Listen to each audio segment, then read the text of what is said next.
नमस्कार साथियों, स्वागत है आपका आम से खास के एक सफ़र में।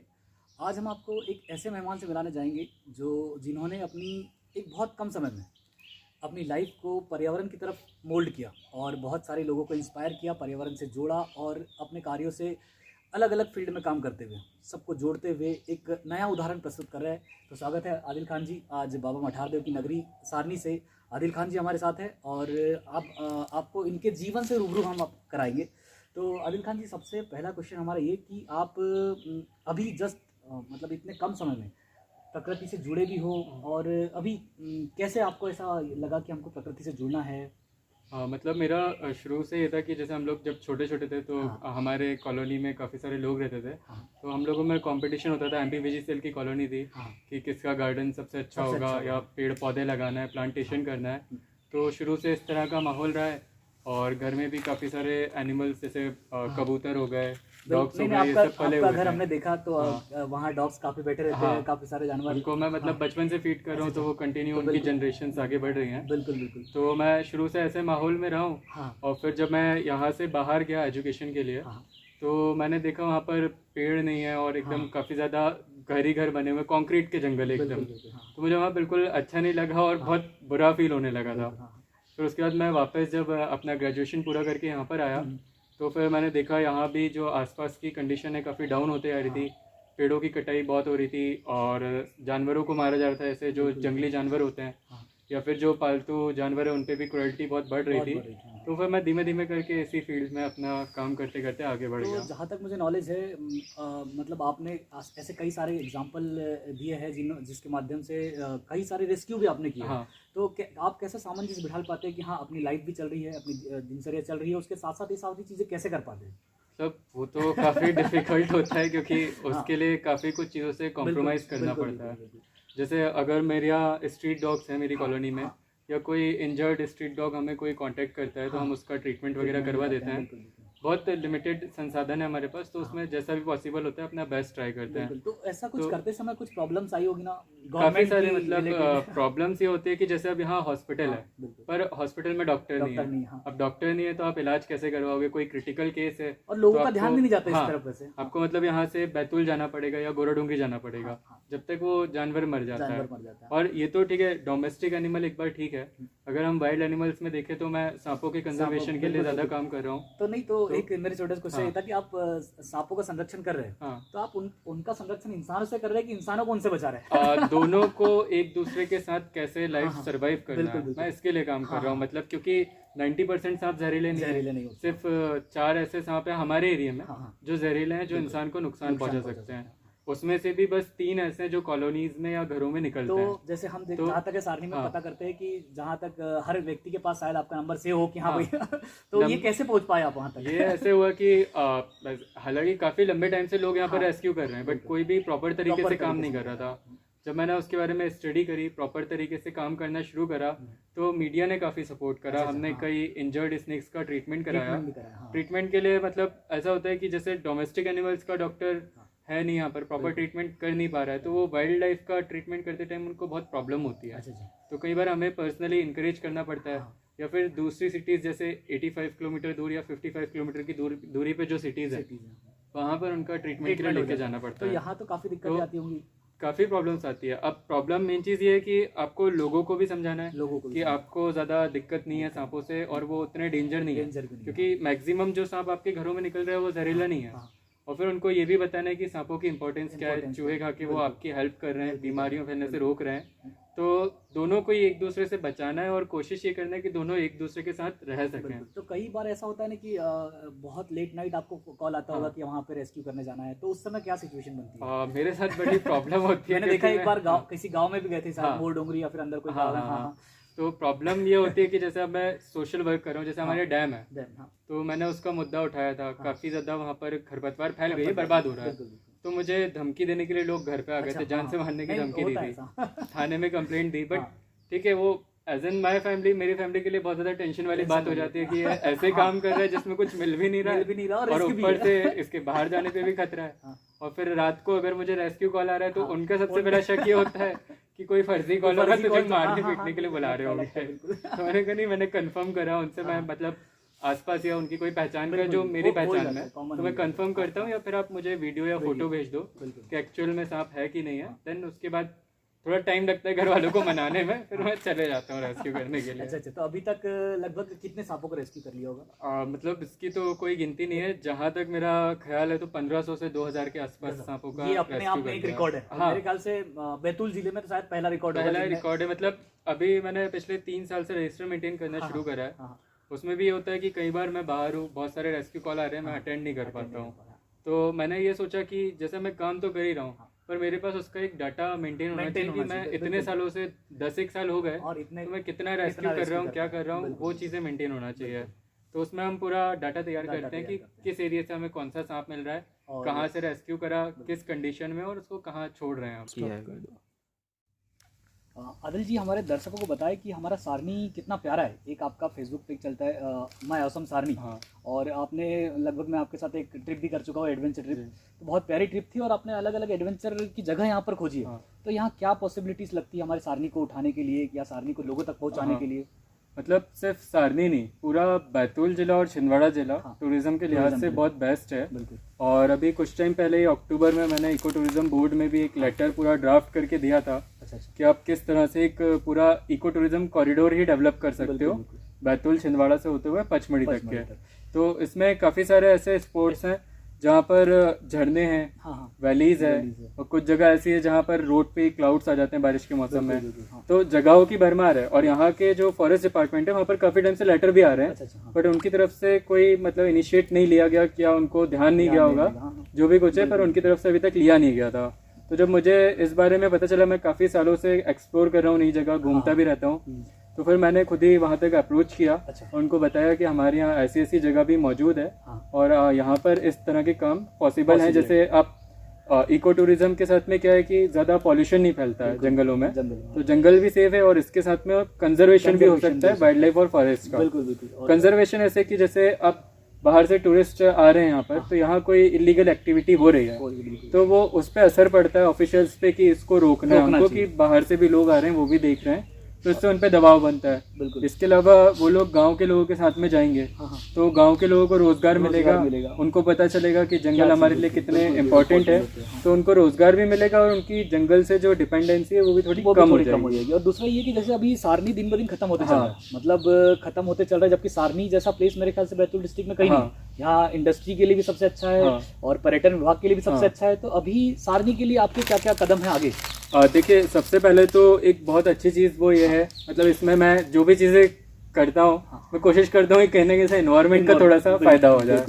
तो जैसे यहाँ पर कोयले की ट्रेन आती है, रैक्स आती है बाहर से, दूसरे स्टेट से आती है, और हमारे यहाँ ऐश डैम है, एनजीटी की गाइडलाइन है कि ऐश डैम को खाली करना है जल्द से जल्द। तो यहाँ पर ऐश ब्रिक्स की फैक्ट्रीज लगाई जा सकती है, नगर पालिका या एमपीपीजीसीएल उसे लगा सकता है, और यहाँ से ईंटें बना के जो खाली ट्रेन आती है उनमें रख के उनको बाहर दूसरी सिटी में भेज दें। इससे 2 एडवांटेज हो जाएंगे, एक तो जो हमारी गाड़ी खाली जा रही है उसमें ईंटें चली जाएंगी, ट्रांसपोर्टेशन हमें ऑलमोस्ट फ्री पड़ जाएगा। दूसरी चीज, जो लोग हैं उनको रोजगार मिलेगा। तीसरी चीज, जो राख है वो जल्दी जल्दी खत्म होगी, उसका प्रॉपर वे में यूटिलाइज कर पाएंगे, और ऊपर से जो पलायन हो रहा है लोगों का वो रुक जाएगा। तो एक चीज ये हो गई। इसके अलावा टूरिज्म जैसी चीजें कर सकते हैं, प्लांट है, कोल माइंस है, तो इनको वापस नई माइंस खोल के, नए प्लांट खोल के वापस से डेवलप किया जा सकता है। अभी की जो जनरेशन है उसको आप जोड़ने के लिए आपका क्या प्रयास है कि अभी की जो नई जनरेशन आ रही है उनका थोड़ा सा इन्वायरमेंट तरफ रुझान कम है? परेशानी ये होती है कि जैसे यहाँ पर जो लोग रह रहे हैं, अब यहाँ पर 12th के बाद कुछ अच्छा कोई एजुकेशनल इंस्टीट्यूट है नहीं बड़ा, तो यहाँ से जितने भी लोग होते हैं वो एजुकेशन के लिए बाहर चले जाते हैं। अब यहाँ पर यूथ नहीं बचता है, तो फिर उनको जोड़े कैसे, वो भी एक परेशानी है। और जो यूथ यहाँ पर रुका है, तो वो मतलब कि वो इसलिए रुका है क्योंकि वो बाहर जाने में सक्षम नहीं है, वो कहीं ना कहीं एक गरीब वर्ग से, तो वो यहाँ पर अपना एजुकेशन के लिए ध्यान देता है। तो वो फिर उसको एक साथ में मतलब कमाना भी है, घर भी चलाना है, पढ़ाई भी करनी है, और फिर अब उसके साथ उसको नेचर से जोड़ना, तो वो काफी डिफिकल्ट हो जाता है। बाकी अगर वो समय दे तो वो कर भी पाएगा। तो पर कोशिश यही है कि जैसे हॉलीडेज के टाइम पे या वीकेंड्स पे कुछ ऐसी एक्टिविटी करें जिससे वो नेचर के करीब आ जाए। जैसे आपके साथ मिलकर वो प्लान किया था हमने, हाँ, नेचर वॉक टू परिवार, उसमें काफी अलग अलग जगह से आए थे और कुछ लोग ऐसे भी आए थे जिनने यहाँ बचपना यहाँ बिताया, फिर बाहर चले गए, फिर उनको यहाँ जोड़ने के लिए शायद उनको पहली बार पता लगा था कि यहाँ कोई झरना भी है। उनको मतलब कि मेरा जो पेज है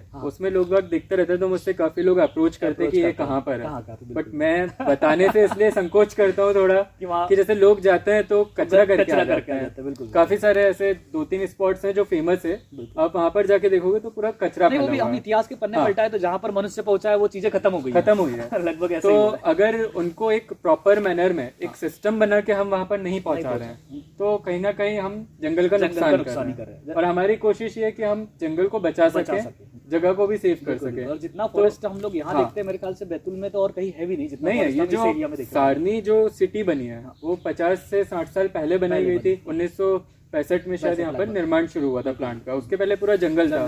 तो आप अगर प्रॉपर मैप में देखेंगे तो ये कॉरिडोर का एरिया है, सतपुड़ा मेलघाट टाइगर कॉरिडोर का। तो बिल्कुल जो कॉरिडोर का एरिया है उसके बीच में सारनी सिटी का निर्माण हुआ है। तो यहाँ पर जंगल भी है, वाइल्ड लाइफ भी है और एनवायरमेंट भी बहुत अच्छा है। आदिल जी, मेरा आप एक शानदार यूट्यूब चैनल चलाते हैं, आप यूट्यूब चैनल के माध्यम से क्या बताते हैं, कुछ अवेयरनेस वगैरह? मतलब मेरा यूट्यूब चैनल है वाइल्ड सतपुड़ा, तो उसके ज़रिए हम कोशिश करते हैं कि लोगों तक के जो भी हम एक्टिविटी कर रहे हैं वो उस एक्टिविटी को पहुंचा सके। उसमें यह है कि सबसे पहले सांपों का एथिकल रेस्क्यू कैसे करना है। रेस्क्यू और एथिकल रेस्क्यू दोनों में बहुत डिफरेंस है। मतलब हम देखेंगे ज़्यादातर जो रेस्क्यू हो रहे हैं तो उसमें रेस्क्यू के नाम पे टॉर्चर किया जाता है, और सांप बहुत नाजुक और सेंसिटिव जीव होता है, उसको थोड़ा भी ज़्यादा टॉर्चर कर लिया तो उसका नेक्स्ट स्टेप फिर डेथ ही है। तो रेस्क्यू का फिर वो सवाल ही नहीं उठता वहाँ पर। तो इसलिए उसका एथिकल रेस्क्यू जो प्रॉपर साइंटिफिक वे में आप बिना किसी शो ऑफ के कैसे रेस्क्यू करोगे। हम मतलब देखते हैं सबसे ज़्यादा क्रुएल्टी जो होती है वो कोबरा के साथ होती है। कोबरा जबकि रिलीजियस भी काफ़ी महत्वपूर्ण है और हमारे एनवायरनमेंट के लिए भी बैलेंस बनाने के लिए काफ़ी इंपॉर्टेंट है, और जहरीला भी बहुत होता है।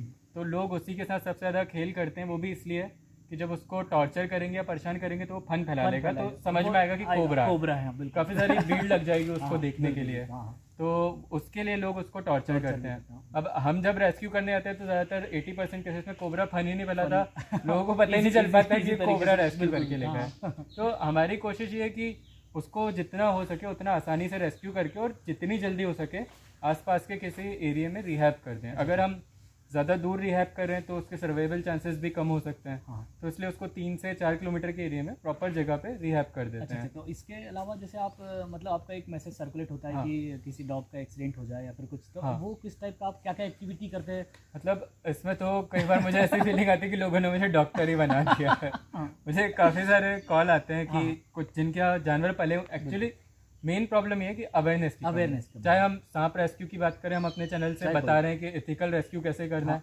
काटने पे क्या करना है, चाहे डॉग्स की बात करें। अब लोगों ने पाल लिया पर उनको ये नहीं पता कि इसकी डिवॉर्मिंग करना है, इसके पेट में जो कीड़े हैं उसकी वजह से ये मर जाएगा। तो इसमें 2 महीने में, 6 महीने में, 1 साल में इसकी डिवॉर्मिंग करना है, एंटी रेबीज के इंजेक्शन लगवाना है, वैक्सीन्स लगवानी है, लोगों को पता नहीं होता। तो जब वो ध्यान नहीं देते, जानवर एकदम से बीमार पड़ता है या कोलैप्स कर जाता है, तो वो कांटेक्ट करते हैं कि क्या करें, क्या ट्रीटमेंट दें। तो अब जो बेसिक चीज़ है कि अगर उसको इचिंग है या उसकी डिवॉर्मिंग नहीं हुई है तो हम उसका सजेस्ट कर सकते हैं कि आप ये कर लो। बाकी अगर कुछ और मैटर है, कोई डिसीज़ है, पैरवो वायरस है, तो फिर उसके लिए मैं यही रिकमेंड करता हूँ कि आप डॉक्टर से या जूनियर डॉक्टर जो भी यहाँ अवेलेबल है मैं उनका नंबर दे देता हूँ, वो उनसे कांटेक्ट करके फिर उसका प्रॉपर ट्रीटमेंट करा लेते हैं। मुझे याद है कि आपने मुझे बताया था कि जैसे अपन बैतूल से जब सारनी जाते हैं या फिर कहीं भी जाते हैं तो रोड पर जो बंदर आते हैं, लोग खाना ले जाते हैं उनके लिए, तो वो सही नहीं है। तो मैं अपने दर्शकों को आपके माध्यम से बताना चाहूँगा कि किस प्रकार से वो सही नहीं है। देखिए वो क्या है कि जो बंदर है वो वाइल्ड लाइफ प्रोटेक्शन एक्ट के अंतर्गत संरक्षित प्रजाति का जानवर है, यानी उसको वन्य प्राणी का दर्जा प्राप्त है। अब किसी भी वन्य प्राणी को खाना खिलाना अपराध होता है, उसमें 6 महीने तक की जेल हो सकती है और 25,000 तक का जुर्माना हो सकता है। अब इसके पीछे जो कोई भी रूल बना है तो कुछ ना कुछ उसके पीछे साइंटिफिक रीज़न होता है या कुछ स्टडी होती है। तो इसके पीछे की रीज़न ये था कि एक बंदर वो सदियों से जंगल में रह रहा है, उसको कोई परेशानी नहीं है जंगल में रहने में, वो आज तक के सर्वाइव कर रहा है बढ़िया से, उनकी आबादी भी बनी हुई है बराबर।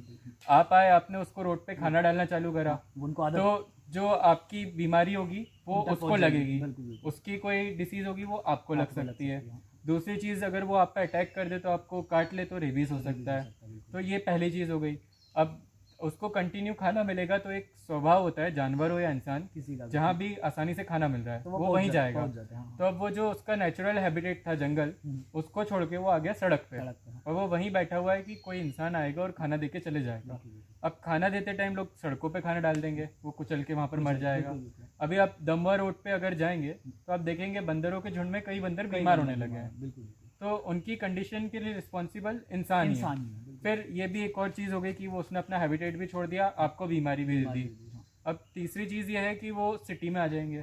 आप कुछ कपड़े सुखा रहे हो, वो उठा के ले जाएंगे, आपके घरों में उठ के सामान उठा के ले जा रहे हैं, बच्चों को काट रहे हैं, महिलाओं को काट रहे हैं, आए दिन केस बढ़ते जा रहे हैं इसके। तो कहीं ना कहीं इसके लिए रिस्पॉन्सिबल हम है कि हमने उसको इस तरफ ले आए जंगल से निकाल के कि भाई हमारे पास बहुत खाना है, हम तुम्हें खिला रहे हैं, तो वो हमारे पीछे आदि बना दे रहे हैं उनको, घर तक आ गए। आज की कंडीशन ये है कि वो घरों के अंदर आके सब सामान उठा के ले जाते हैं, तो इसलिए उनको खाना खिलाना बिल्कुल भी ठीक नहीं है। अब उसके अलावा एक और प्रॉब्लम हो रही है। अब जैसे सारे बंदर यहाँ आ गए तो कोई ना कोई, जाहिर सी बात है, कोई जंगली जानवर जंगल में रह रहा है तो कोई दूसरा जंगली जानवर उसको खाता भी होगा। तो जाहिर सी बात है कि अगर जंगल में वो जानवर है तो उसको भी कोई दूसरा जानवर खाता होगा। तो उसे खाने के लिए अब ये हो रहा है कि जैसे हमारे यहाँ सिटी में तेंदुए का काफ़ी मूवमेंट बढ़ गया रात के टाइम पे, और बंदर कॉल भी देते हैं, तो वो उनको खाने के लिए यहाँ पर आ रहा है। तो इसके पूरा ओवरऑल मिला के देखा जाए तो इसके कहीं ना कहीं से नुकसान ही हो रहे हैं जानवर को खाना खिलाने के। इसलिए उनको जानवर को खाना खिलाना कानूनी तौर पर अपराध की श्रेणी में रखा गया है। जो वाइल्ड एनिमल है, डोमेस्टिक को आप खिलाओ, गाय भैंस कुत्ता बकरी, वो अलग चीज़ है, बट आप वाइल्ड लाइफ को खिलाओगे तो वो आप एक तरीके से एनवायरनमेंट के साथ वहाँ के जंगल के साथ खिलवाड़ कर रहे हो। बिल्कुल। तो इसी के साथ मैं अभी सभी से अनुरोध करूंगा कि इनका YouTube चैनल वाइल्ड सतपुड़ा आप सभी सब्सक्राइब करें, ताकि आप अवेयर रहें अपने आसपास की चीज़ों को लेकर के, पर्यावरण को लेकर के, और वाइल्ड क्या है, इसमें रहने वाले जीव जंतु कैसे सर्वाइव करते हैं, इसके बारे में आपको जानकारी मिलेगी। और साथ ही आप इस चैनल के माध्यम से, हमारे आज के शो आम से खास के माध्यम से, आप लोगों से क्या कहना चाहेंगे, हमारे दर्शकों से क्या कहना चाहेंगे? मैं लोगों से यही कहना चाहूँगा कि जो भी आपको वन्य प्राणी से रिलेटेड कोई डाउट है तो आप हमसे क्लियर कर सकते हो। और सांप दिखने पे उनको मारे नहीं, और अगर आपको सांप काट ले तो घबराए नहीं, अस्पताल जाए। अस्पताल पे पहुँचने वाले समय पे 95% लोगों की जान बच जाती है। तो इसमें बिल्कुल कोई घबराने की बात नहीं है। 90% सांप बिना जहर वाले हैं, सिर्फ 10% सांप ऐसे हैं जो जहरीले हो सकते हैं, मतलब आपके ज़िंदा बचने के चांसेस बहुत हाई है। तो इसलिए बिल्कुल घबराए नहीं और तुरंत हॉस्पिटल पहुंच जाएं, आप लोग बच जाएंगे। और सांपों को मारे नहीं, वो हमारे लिए, हमारे नेचर के लिए बहुत ज़रूरी है। और अधिक मतलब आपको कभी ऐसे घबराहट होती है तो आप आदिल भाई संपर्क कर सकते हैं कभी भी, बिल्कुल 24 घंटे सुविधा उपलब्ध रहेगी। बहुत बहुत शुक्रिया आदिल भाई आने के लिए।